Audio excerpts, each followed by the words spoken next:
ರೂಪ, ರೂಪಕ್ಕೆ ತಕ್ಕ ಯೌವನ, ಯೌವನದಕ್ಕೆ ವಯಸ್ಸ. ಇಂಥ ಹೆಣ್ಣನ್ನು ನನ್ನ ಜೊತೆಗೆ ಬಂದರೆ ನನ್ನ ಬಾಳಕೆ ವಿನಯನವೇ ಇಲ್ಲ.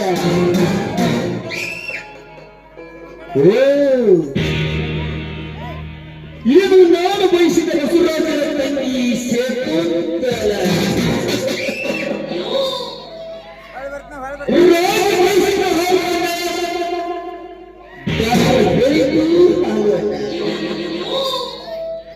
ಹೆಣ್ಣನ್ನು ನನ್ನ ಜೊತೆಗೆ ಬಂದ್ರೆ ಗಂಡ ಬಾಳಿಕೆ ಹೆಣ್ಣಿನವರಿಗೆ ಬಡವರೇ ಇಲ್ಲ.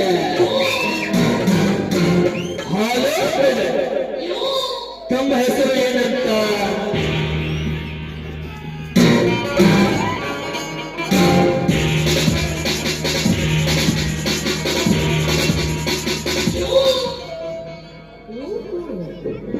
ಪ್ರಕಾಶ್. ಪ್ರಕಾಶ್, ಪರರ ಹೆಣ್ಣು ಮಕ್ಕಳಿಗೆ ಮಾತನಾಡಲು ತಮಗೆ ಭಯ ಅನ್ನೋದೇ ಇಲ್ವಾ?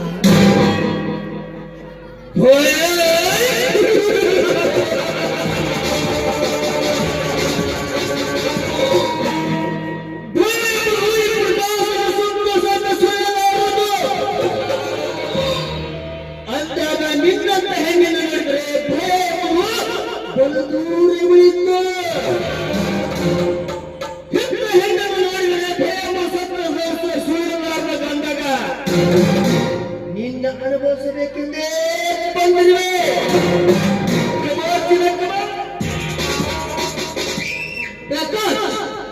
ಮಾತನಾಡದಿರು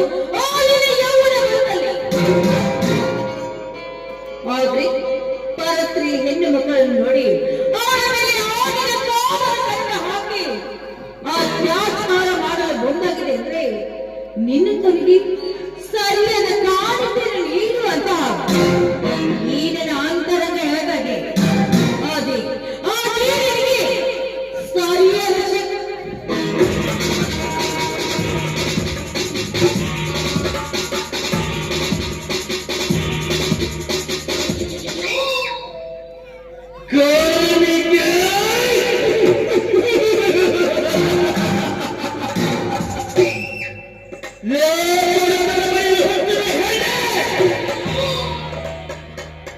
ಎದುರಿಗೆ ಇಬ್ಬರು ಎದೆಗೆ ಬರಂಗಿಲ್ಲ. ನನ್ನ ಕೆನ್ನೆ ಮುಟ್ಟು ಮಾತಾಡೋದು ಸೊಕ್ಕ.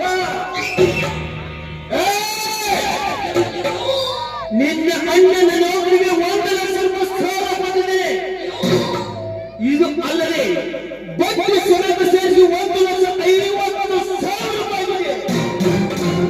ಅದಕ್ಕಾದರೂ ನೀನು ನನ್ನವಳಾಗಲೇ ಬೇಕಲ್ಲ. ಪ್ರಕಾಶ್, ಸಾಕು ನಿಲ್ಲಿಸುವ ನಿನ್ನ ಸಾಲ ಕಟ್ಟಿದ್ದೀನಿ ಅಂತ ಬಡವರ ಹೆಣ್ಣು ಮಕ್ಕಳ ಮೇಲೆ ನಿನ್ನ ಕಾಮದ ಕಣ್ಣು ಹಾಕೋದು ಯಾವತ್ತೂ ಒಳ್ಳೆದು. ರವಿ, ಇಂದಲೇ ನಾಳೆ ಆದ್ರೂ ಆ ನಿನ್ನ ಸಾಲವನ್ನು ನಾವು ತೀರಿಸುತ್ತೇವೆ. ಅದನ್ನು ಬಿಟ್ಟು ಸಾಲ ಕಟ್ಟಿದ್ರಿ ಅಂತ ತಿಳಿದು ಅಹಂಕಾರ, ಆ ನಿನ್ನ ಶ್ರೀಮಂತಿಗೆ ಸ್ವತ್ತಿನ ಅಹಂಕಾರದಲ್ಲಿ ಈ ಬಡವರ ಹೆಣ್ಣು ಮಕ್ಕಳ ಮೇಲೆ ಅತ್ಯಾಚಾರ ಮಾಡಲು ಮುಂದಾದ್ರೆ ನಿನ್ನ ಶ್ರೀಮತಿಗೆ ಬೆಂಕಿ ಹಚ್ಚಬೇಕಾಗತ್ತೆ. ನಾಲಾಯ್ತಾ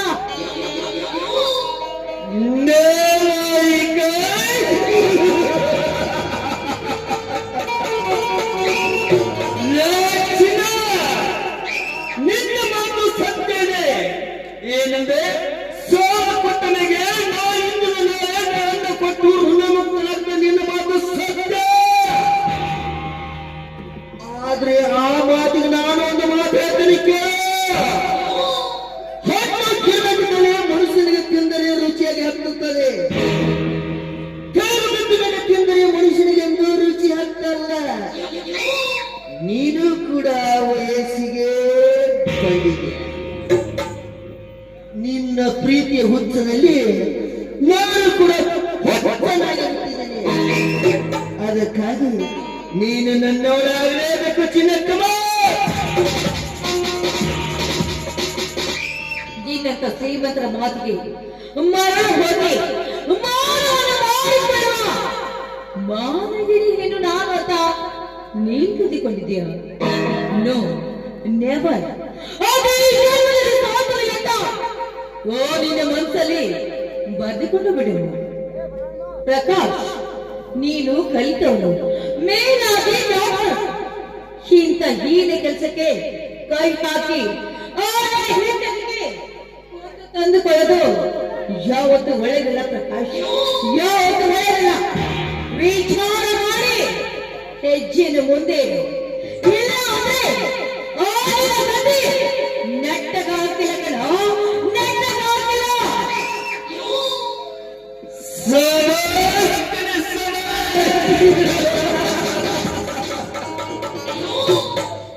ಮಾನವಂತರ ಮನೆತನದ ಹುಟ್ಟಿದ ಹೆಣ್ಣೆ, ನಿನಗೊಂದು ಸಣ್ಣದಲ್ಲಿ ಒಂದು ಕಥೆ ಹೇಳ್ತೀನಿ ಕೇಳು.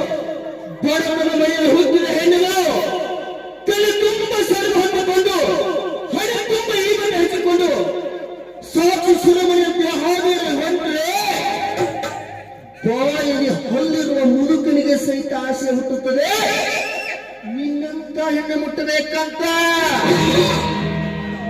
ಈಗ ಪಟ್ಟು ಹಾಕಿಕೊಂಡು ಹಾಡುತ್ತ ಹೋಗ್ತದೆ. ಮುದುಕರಿಗೆ ಅಷ್ಟೇ ಅಲ್ಲ, ನನ್ನ ಕಾಮಗಳಿಗೆ ಸಹಿತ ನಿನ್ನನ್ನು ಅನುಭವಿಸಬೇಕಂತ ನನ್ನಲ್ಲಿ ಆಸೆ. ಅದಕ್ಕಾಗಿ ಒಂದೇ ಒಂದು ಸಲ ಮಾಡ್ತೀನಿ.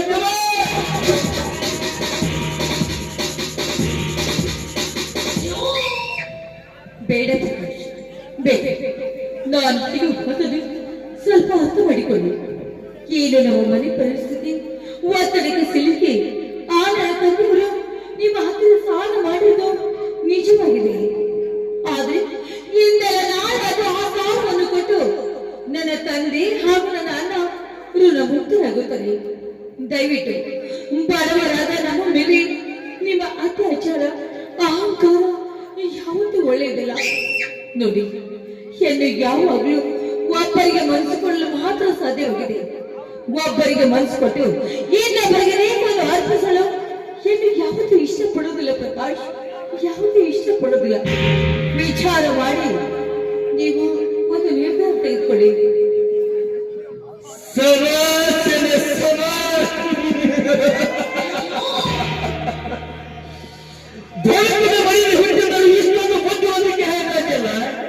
ನೋಡು ಚಿನ್ನ, ನಾನು ನಿನಗೆ ಒಂದು ಮಾತು ಹೇಳ್ತೀನಿ.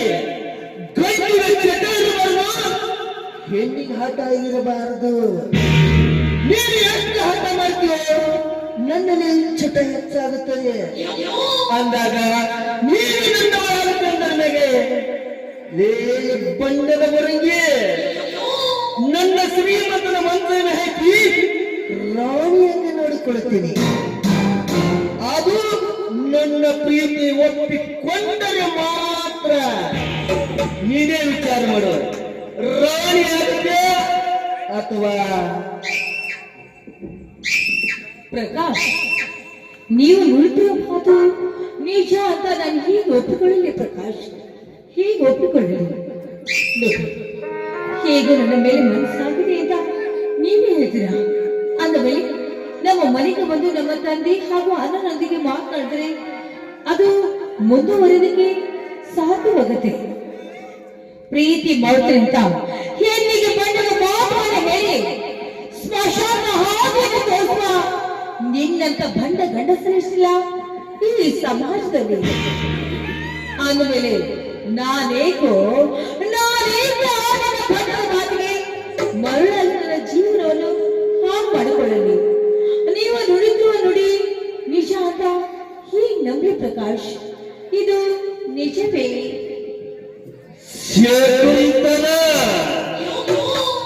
ಒಂದು ಸಲ ಮಾತು ಕೊಟ್ಟರು ಈ ಪ್ರಕಾಶನ ಮಾತು ನಾನು ಕೂಡ ಸತ್ಯವಾಗಿ ಆಡಿನೇ ಮಾಡುತ್ತೇನೆ. ನೀನು ಜೀವಂತ ಭೂಮಿ ಮೇಲೆ ಬದುಕಿರುವವರೆಗೂ ನಿನ್ನ ಕೈ ಬಿಡಲಂತ ಈಗ ಊರ ಜನರ ಮೇಲೆ ಆಣೆ ಮಾಡಿ ಹೇಳುತ್ತೇನೆ. ಈಗಾದರೂ ನಿನ್ನ ಮಾತಿನ ಮೇಲೆ ಸತ್ಯ ನೋಡಿ, ಬಡವರ ಮಗಳಾದ್ರೂ ಕೂಡ ಮಾನವಂತ ಮಗಳಾಗಿ ಬದುಕಬೇಕು ಅಂತ ಆಸೆ ಕನಸುಗಳನ್ನು ಕಟ್ಟಿಕೊಂಡಿರಬೇಕು. ಓ ನನ್ನ ಕನಸಿಗೆ ಯಾವತ್ತು ನಿಮ್ಮ ಮಾತುಗಳಾಗ್ಲಿ ನಿಮ್ಮ ನಡವಳಿಕೆ ಆಗ್ಲಿ ಬೇರೆ ಆಗ್ಬಾರ್ದು. ನಿಜವಾದ ಪ್ರೀತಿ ಅಂತ ನೀವು ನನ್ನ ನಂಬಿಕೊಂಡು ಬಂದ್ರೆ ನಾನು ನಿಮ್ಗೆ ಸತಿಯಾಗಿ ಜೀವನ ಮಾಡ್ತೇನೆ. ಒಂದು ವೇಳೆ ನಿನ್ನ ಪ್ರೀತಿಯಲ್ಲಿ ಏನಾದ್ರೂ ಮೋಸ ವಂಚನೆ ಕಂಡ್ರೆ ನಾನು ನಿನ್ನ ಪಾಲಿಗೆ ಹೆಣ್ಣಾಗಿರುವುದಿಲ್ಲ ಪ್ರಕಾಶ. ನಾನು ನಿನ್ನ ಪಾಲಿಗೆ ಮಹಾ ಹೆಮ್ಮಾರಿಯಾಗಿ ಪ್ರವೇಶ ಮಾಡಬೇಕಾಗುತ್ತದೆ. ಅಂದಾಗೆ ಒಂದ್ಸರಿ ನೀವಿಂದ ನಮ್ಮ ಮನೆಗೆ ಬಂದು ನಮ್ಮಿಬ್ಬರ ಬಗ್ಗೆ ನನ್ನ ತಂದೆ ಅಣ್ಣನೊಂದಿಗೆ ಮಾತನಾಡಬಾರ್ದು? ಕೇಳುತ್ತೇನೆ ಚಿನ್ನ. ನಿನ್ನ ಅಣ್ಣ ನಿನ್ನ ತಂದೆಯ ಜೋಡಿ ನಾನು ಮಾತಾಡ್ತೇನೆ, ಆದ್ರೆ ಅದಕ್ಕಾದ್ರೂ ಕಾಲ ಅವಕಾಶ ಬೇಕಲ್ಲ. ಏಕೆ ಇಷ್ಟು ಹೇಳಿದ ನನಗೆ ನನ್ನ ಮಾತಿನ ಮೇಲೆ ನಿನಗೆ ನಂಬಿಕೆ ಬರಲಿಲ್ಲ ನನಗೆ? ನಾನು ಒಂದು ಕೊನೆ ಮಾತು ಹೇಳ್ತೇನೆ ಕೇಳು. ನನ್ನ ಹೆತ್ತ ತಂದೆ ತಾಯಿಗಳ ಮೇಲೆ ಹಾನಿ ಮಾಡಿ ಹೇಳ್ತೇನೆ, ನಿನ್ನನೇ ಮದುವೆ ಆಗುತ್ತೇನೆ. ನೀವು ಹೇಳುವ ಮಾತಿನ ಮೇಲೆ ನನಗೆ ಪೂರ್ಣವಾಗಿ ನಂಬಿಕೆ ಇದೆ. ಈ ಬಡವರ ಮನಸ್ಸನ್ನು ಗೆದ್ದ ನೀವೇ ನನ್ನ ರಾಜ ಅಲ್ವೇ? I love you.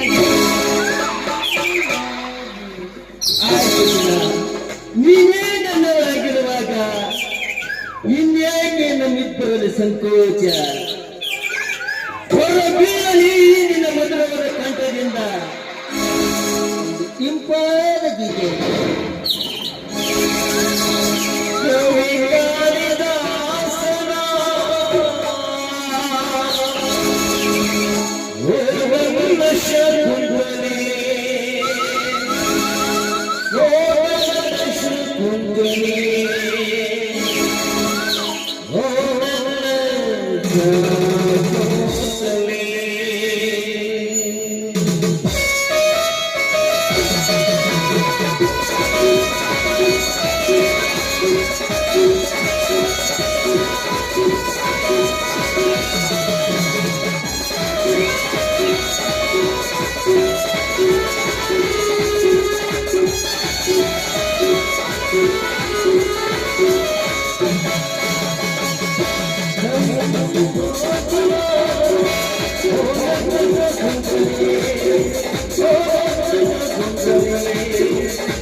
But God is disposed.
ಕುಂದವೇ ಲಾ ಲಾ ಲಾ ಲಾ ಲಾ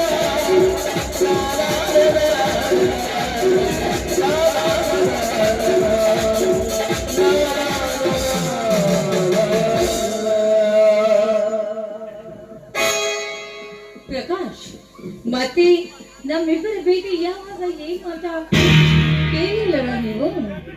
ಚಿನ್ನ, ಇನ್ನು ನನ್ನ ನಿನ್ನ ಭೇಟಿ ನಾಳೆ ಬೆಳಗ್ಗೆ ಅಲ್ಲಿ ನಮ್ಮ ದವಾಖಾನೆಯಲ್ಲೇ ಆಗಿದೆ. ಅದಕ್ಕೇನಂತೀರಿ? ನೀವ್ ಹೇಳಿದ ಮಾತಿನ ಪ್ರಕಾರವೇ ನಮ್ಮಿಬ್ಬರ ಭೇಟಿ ಮತ್ತೆ ನಿಮ್ಮ ದವಾಖಾನದಲ್ಲಿ. ಓಕೆ ರಾಜ, ಆಯ್ತು ಚಿನ್ನ. Okay bye. ಟಾಟಾ.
ಪ್ರಪಂಚದ ಜೀವನದಲ್ಲಿ ಬದುಕಿಲ್ಲ, ಬದುಕುವುದಕ್ಕೆ ನಾನು ಬಿಟ್ಟು ಇಲ್ಲ.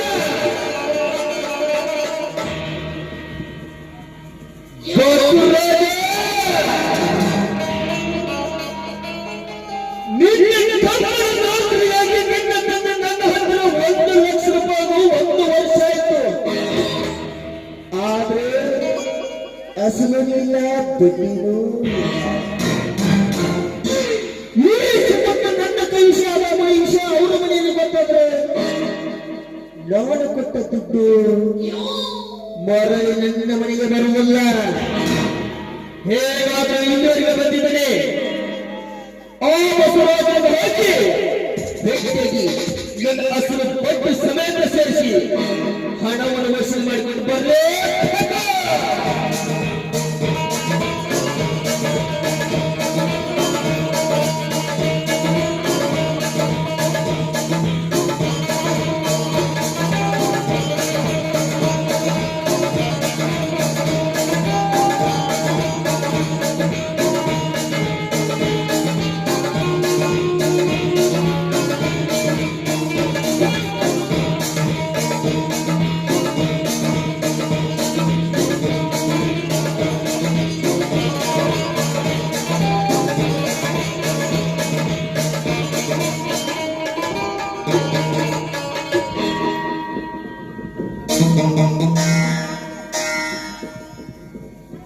ಓ ನಮಸ್ಕಾರ ಪ್ರಕಾಶ್.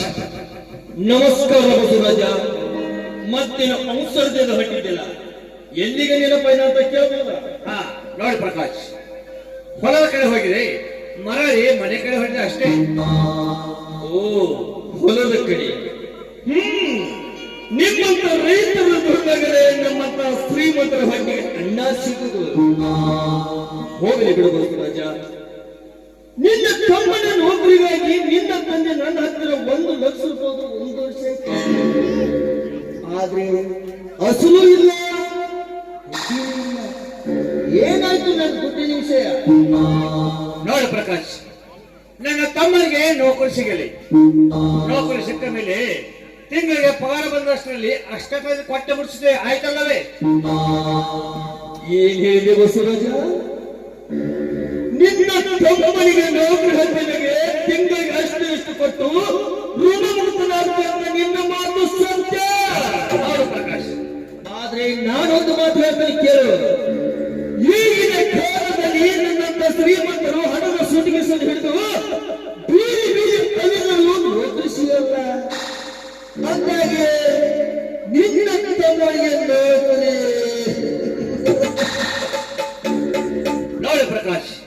ನಿಮ್ಮ ತರ ಪುಣ್ಯದಿಂದಲೇ ನನ್ನ ತಮ್ಮನಿಗೆ ಇಂದು ನೌಕರಿ ಸಿಗೋದನ್ನು ನಂಬಿದ್ದೇನೆ.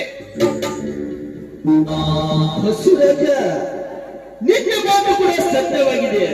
ಯಾಕಂದ್ರೆ ನಮ್ಮಂತ ಪುಣ್ಯವಂತರದಿಂದ ನಿನ್ನ ತಮ್ಮನಿಗೆ ನೌಕರಿ ಸಿಗಲಿ ಅಂತ ನಾನು ಕೂಡ ದೇವರಲ್ಲಿ ಬೇಡ್ಕೊಳ್ತಾ ಇದ್ದೀನಿ.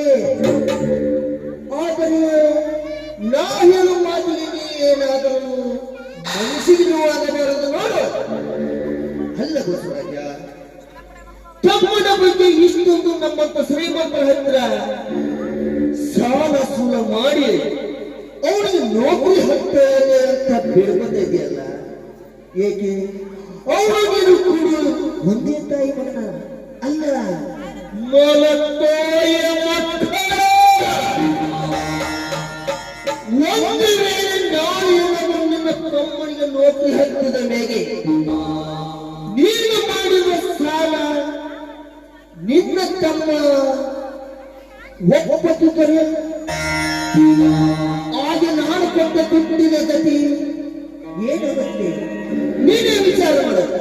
ನೋಡು ಬಸವರಾಜ, ಈಗಿನ ಕಾಲದಲ್ಲಿ ನೌಕರಿ ಆಸ್ತಿ ಅಂತ ಮಾತ್ರ ಮಾಡಬಾರದು. ನಿನ್ನ ಯಾರು ಕೂಡ ಹೊಲದಲ್ಲಿ ಒಂದು ಗುರಿಗೆ ಹಾಕು. ಯಾಕಂದ್ರೆ ಒಂದು ಮಾತು, ನಿನ್ನ ತಾಯಿನ ಬೇರೆ, ಅವನ ತಾಯಿನ ಬೇರೆ ಅಂದಾಗ ನಿನ್ನ ತಮ್ಮ ನಾಳೆ ನಿನ್ನ ನೋಡ್ಕೊತಾ ಇದ್ದ ಹೇಗೋ ಗ್ಯಾರಂಟಿ. ನೋಡಿ ಪ್ರಕಾಶ್, ತಾಯಿಗಳು ಬೇರೆ ಬೇರೆ ಆದರೂ ತಂದೆ ಒಬ್ಬನಲ್ಲವೇ? ನನ್ನ ತಮ್ಮ ಎಲ್ಲರಂತಲ್ಲ. ನನ್ನ ತಮ್ಮ ನನಗೆ ಮೋಸ ಮಾಡಲಾರ.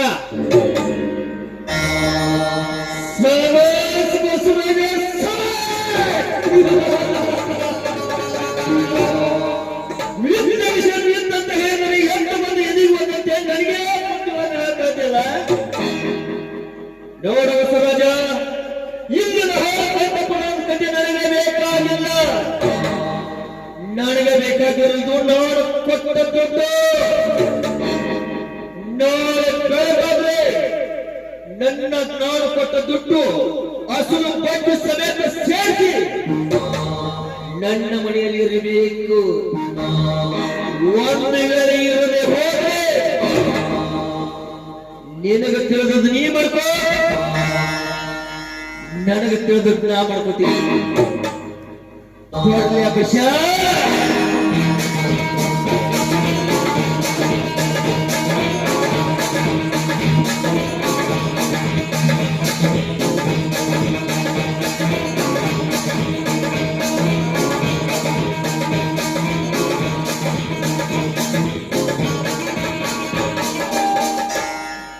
ಬಸವರಾಜ, ಜೀವಂತ ಹಾಲಿನ ನೆಟ್ಟಿನ ಎಷ್ಟೊಂದು ಹಾಲು ಸುರಿದರು ಹೊಲ್ಲಲ್ಲಿರುವ ವಿಷ ಕಡಿಮೆಗಲ್ಲ. ನಿನ್ನ ತಮ್ಮನ ನೌಕರಿಯಾಗಿ ನಾನು ಎಷ್ಟು ಕೈ ಮಾಡಿಕೊಂಡ್ರು ನಿನ್ನ ಮನೆತನ ಅಂಡ ತಮ್ಮಂದ್ರು ಎಷ್ಟು ದಿನ ಒಗ್ಗಟ್ಟಾಗಿರ್ತ ಅಂತ ನಾನು ನೋಡ್ತೀನಿ. ನಾನು ಒಂದು ಸಲ ಹಠ ಹಿಡಿದ್ರೆ ಎಂದು ಬಿಟ್ಟಿಲ್ಲ, ಒಂದು ಬಿಡುವು ಇಲ್ಲ. ನಿನ್ನ ಬರ್ತದೆ ಕಣ್ಣು ಹಾಕಿದೆ ಅಂತ ಹೇಳಿ ಅವನು ನುಚ್ಚು ನೂರು ಮಾಡಿ ಬಿಟ್ಟರೆ ನನ್ನ ಹೆಸರು ಸಂತೋಷಿನ ಅಲ್ಲ.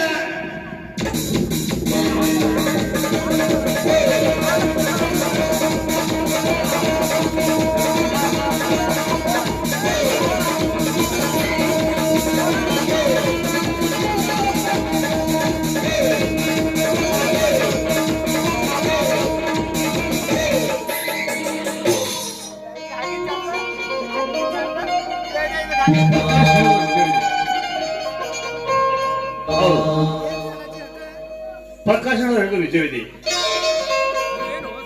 ಈಗ ನನ್ನ ತಮ್ಮನಿಗೆ ನೌಕರಿ ಸಲುವಾಗಿ ಸಾಲ ಮಾಡಿದ್ದಲ್ಲ, ಅದಾದರೂ ಮುಂದೆ ನನ್ನ ತಲೆ ಮೇಲೆ ಎಲ್ಲ ಬರ್ಬೋದು. ಅವನ ನೌಕರಿ ಸಿಕ್ಕ ಮೇಲೆ ಅವನ ಆರಾಮಾಗಿ ಕಾಲ ಕಳೆಯುವನು. ಅವನಿಗೆ ಆದ ಸಾಲವನ್ನು ನಾನೇಕೆ ಒಬ್ಬನೇ ಸೋಸಲಿ ಹೇಳಲಿ. ಇನ್ನು ಮುಂದೆ ನನ್ನಂತೆ ಅವು ಹೊಲದಲ್ಲಿ ದುಡಿಯಲಿ ಬರಲಿ, ವಿಚಾರ ಮಾಡೋಣ.